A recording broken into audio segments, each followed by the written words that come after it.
Well, hello everyone, and welcome back to 48 Now. I'm digital host A.J. Wuest, and the month of October means Space Exploration Month here in the Rocket City. And what better way to lift off the action-packed month other than a special night and celebration dinner? Today, of course, I am joined with Dr. Rick Chappell of NASA. Rick, thank you so much for coming in today. It's my pleasure. Yeah, so first, Rick, talk about just like space exploration and what it truly means to the city of Huntsville. You know, there's two aspects of it. The fact that what was done in Huntsville was an incredible accomplishment for humankind. Humans have been on the earth for 200,000 years, and in our lifetimes, technology has gotten us to the point that we can leave the planet of our birth for the first time and go to another place. And people in Huntsville made that possible with the rockets that were built and the spacecraft. So historically, it's an amazing accomplishment, and it's a very, very special thing for Huntsville because people were fascinated and wanted to be part of that. And they came to Huntsville to work to be able to do that. So people from all over the country and really all over the world who wanted to be part of space exploration, to do this historical thing, came to Huntsville to do it. And in the course of that, there are more than 20,000 NASA people who've come and thousands of contractors who work with NASA and their families. It's probably 70 to 100,000 people because it's multiple generations. So it changed Huntsville. Huntsville did for the world what these men were able to do, men and women were able to do. And then what Huntsville received was all these talented people who came and wanted to do things that nobody had ever done before. That's right, and they truly did. And They did. I understand, Dr. Chappell, you grew up in Nashville, Tennessee. Can you kind of talk about what fueled your interest in space exploration? So I was born in South Carolina and grew up in Montgomery, Alabama. Okay. My parents were college teachers at Huntington College in Montgomery. But they had met at Vanderbilt in Nashville in the 1930s. And so when I went through school, up through high school in Montgomery, and then applied to Vanderbilt and was able to go there. My sister did too, and so we were able to continue the family tradition. But the Montgomery part was being in an academic environment, and my parents were good teachers and encouraging people, and so they sort of instilled in me and my sister Wendy a desire to do well in school, and that would be an important part of your life. So I went all the way through high school, and it just turned out two things happened. One was the Sputnik launch, which the Russians did first in October of 1957, and so I was 14 at the time. And President Eisenhower came on TV and said to the country, America's been beaten and we need to get our most talented people involved in doing space exploration. Right. So the young people should think about being scientists and engineers. And so I was a failure at sports. I should probably say just not competitive in sports. And really was looking for things that would help me self-esteem wise. And I liked math and science and that sort of thing, so I thought, well, maybe the space program is something that I could think about in the long run. And then it turned out a week before I graduated from high school, this was Sidney Lanier High School in Montgomery, was when John Kennedy made his speech to the Congress about going to the moon. That's right. And I thought, that's what I want to do. And so those two presidents, with their encouragement, and I think it's an important role that presidents play in that regard. offering the challenges and the things that young people can do, and we listen, and they make a difference, and then it makes a big difference in our lives. So then I went to Vanderbilt after high school and majored in physics and math to try to do both the science part and the engineering part. And I love Nashville. I mean, it's a great city, and my aunt and uncle had been at Vanderbilt for years and years on the faculty and lived on the campus, so it sort of felt like home when I was there.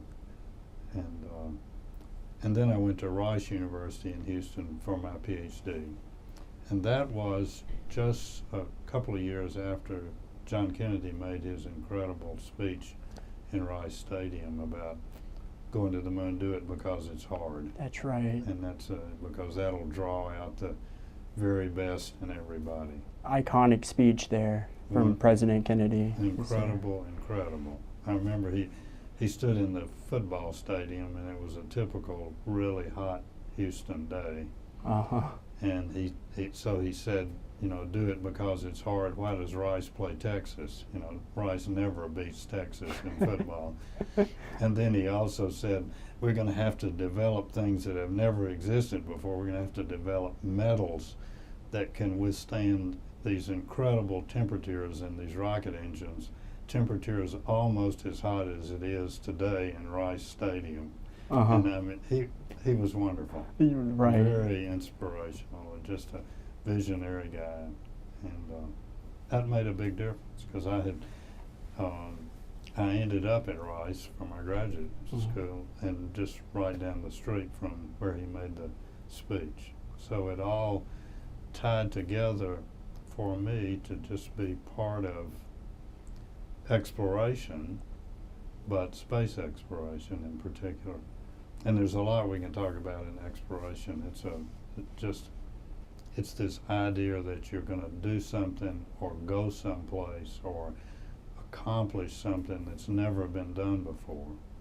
And it's driven by curiosity and, a desire to succeed, and a positive attitude. You can't worry about all the things that didn't work. You worry about the things that gave you new knowledge. That's right. And there's a really interesting thing about exploration. You often find things you weren't looking for that are more important than the things you were looking for.